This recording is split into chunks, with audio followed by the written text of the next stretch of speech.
दूसरी बात की व्यक्ति पूजा मत करना। हम सब जानते हैं बाबा साहब अम्बेडकर जी व्यक्ति पूजा के विरोधी थे, मत करो व्यक्ति पूजा। लेकिन हमने क्या किया, बाबा साहब ने जो बोला वो किताब के अंदर बंद कर दिया और बाबा साहब की मूर्ति लगा दी। विरोध किया उन्होंने। मैं बाबा साहब की मूर्ति का विरोधी नहीं हूं, ध्यान रखना। हम मूर्ति का विरोध करेंगे लेकिन बाबा साहब की सच्ची को लगा। बाबा साहब को भगवान के स्थान पर बैठा के, जैसे हमने राम को बैठाया, कृष्ण को बैठा दिया। राम जी ने क्या अच्छे काम किए कोई नहीं देखता भाई। ऐसे बाबा साहब कलयुग के अंदर कह के गए, राम ने सबरी के झूठे बैर खाए, फिर भेदभाव क्यों करते भाई? मैं कहता हूं वाल्मीकि समाज ने सबसे ज्यादा भेदभाव सहन किया, सबने किया उनके साथ भेदभाव, वो भी हिसाब करो। हिंदू समाज की समस्या है भेदभाव, ध्यान रखना। पर्टिकुलर 4 जातियों की समस्या नहीं, सारे हिंदू समाज की समस्या है, भेदभाव सहन करता है। वास्तव में बाबा साहब ने जो कहा, तीसरी बात कही कि भाई ये संविधान बहुत अच्छा है लेकिन ये विषमता है, सोशल डिस्क्रिमिनेशन है, वो ध्यान रखना। वो अगर रहा तो ये संविधान कुछ काम में नहीं आएगा। ये बंधु भाव रखना पड़ेगा, बंधुत्व का। ये विषमता है, ज्यादा समय तक नहीं रहनी चाहिए भारत में, इसको किक आउट करो फ्रॉम सोसाइटी।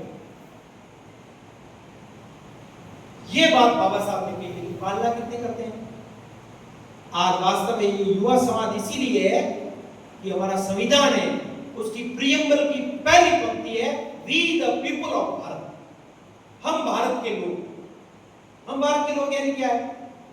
कोई ऊंचा नहीं, कोई नीचा नहीं, कोई अमीर नहीं, कोई गरीब नहीं। संविधान निर्माता ने हमारी प्रियम्बल की पहली लाइन बहुत सोच समझ के की, लेकिन कितना फॉलो करते हैं लोग? हम भारत के लोग कहते हैं, इसका मतलब है भारत मेरा घर है, मेरे घर में मैं कैसे रहता हूं और बाहर जाने पर मेरा व्यवहार कैसा होता है। घर में हम किसी पर गलत दृष्टि रखते हैं क्या? घर में गाली बोलते हैं क्या? घर में कचरा फेंकते हैं क्या? जब घर में नहीं करते तो मेरा देश मेरा घर है, तब होंगे हम भारत के लोग। सिर्फ प्रियम्बल की लाइन सरकारी स्कूलों में साइन बोर्ड लगाने से नहीं होगा। कक्षा 6वीं से लेकर कम से कम प्रियम्बल पढ़ाना चाहिए। प्रस्ताव नहीं पता है हमारे भारत के लोगों को, कैसे चलेगा? 6वीं से जब पढ़ाएंगे बालकों को, आजकल हमारे बालक बहुत इनोसेंट है, उनको जो बताते हैं स्कूल में टीचर वो करते हैं, ऐसा नहीं है, बहुत अच्छे से करते हैं। अगर प्रियम्बल उनको पढ़ाया जाएगा, बताया जाएगा, धीरे धीरे जैसा बोलेंगे वैसा स्वभाव में आ जाएगा, तब होंगे हम भारत के लोग। हम सब यहाँ बैठे हुए युवा इस भारत को बड़ा बनाना भाई, उसके लिए मेरा योगदान क्या है? सिर्फ आप बहुत जबरदस्ती इकट्ठा किया होगा, प्रेम से इकट्ठा किया होगा, जो भी, जैसे आपको भी डर लगा होगा। भाषण से सबको डर लगता है, आज का युवा सुनना नहीं चाहता, वो डायलॉग करना चाहता है। संघ की 100 वर्ष की जो यात्रा है वो सारे समाज को साथ लेकर चलिए। हमने कभी भी किसी का विरोध नहीं किया और किसी को अपच नहीं किया, सबको बचाया। सर्वेषां अभिवृद्धि, हमारा किसी से विरोध नहीं है। ये संघ नहीं, ये भारत बोलता है, ये हिंदू समाज बोलता है।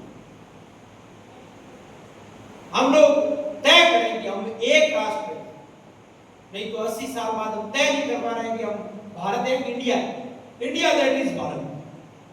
तय तो करो। इंडिया कहते हैं अंग्रेजी मानसिकता आती है, 100 साल की गुलामी। आज भी अंग्रेजी का फोबिया है। अंग्रेजी सीखो, पंजाबी सीखो, मलयालम सीखो, भाषा से हमारा कोई विरोध नहीं है, लेकिन जब इंडिया कहते हैं तो वो अंग्रेज आता है हमारे दिमाग में।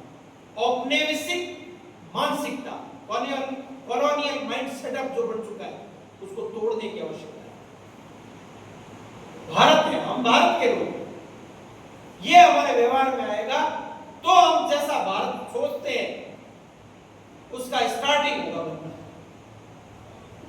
80 साल तक हम स्वतंत्रता प्राप्त की, लेकिन अभी भी डाउट से बहुत सारी बात। हम ये है,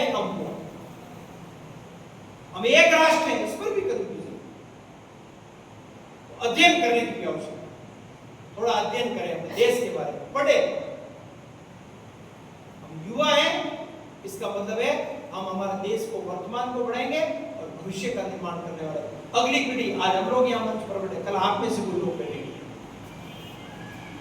आवश्यकता है हमारी आने वाली पीढ़ी को हमारा भारत कैसे